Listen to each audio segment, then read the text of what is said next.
Hi, I'm Fred Rogers. You might recognize me from my show, Mr. Rogers' Neighborhood. I grew up in Latrobe, Pennsylvania, with a little sister, Elaine, whom my parents adopted when I was 11 years old.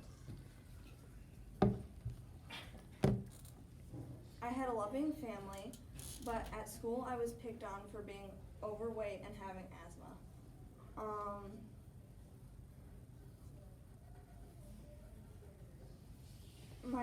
My grandpa helped. In high school, my grandpa helped me become more confident. Mr. McFeely, one of the characters on my show, was named after my grandpa, who I looked up to.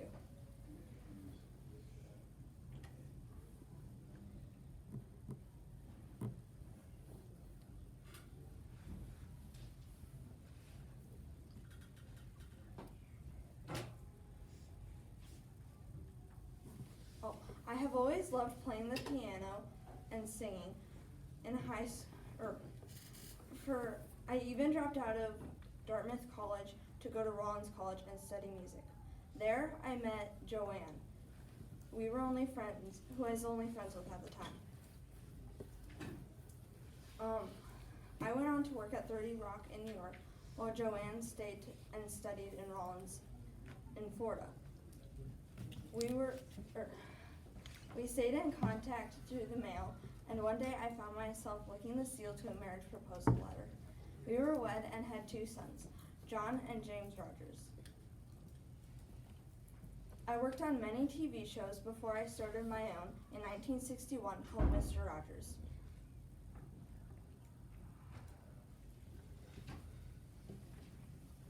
It only went on for 7 years.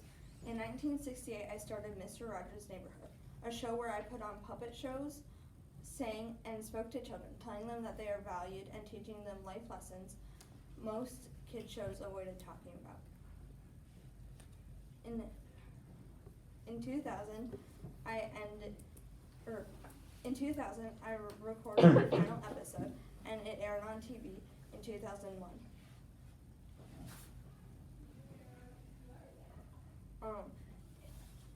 Because I was getting older and I felt it was time to end it. In 2002, I was diagnosed with stomach cancer, and I had surgery the following month. In 2003, I said my final goodbye, and even 17 years later, I am still being remembered and recognized.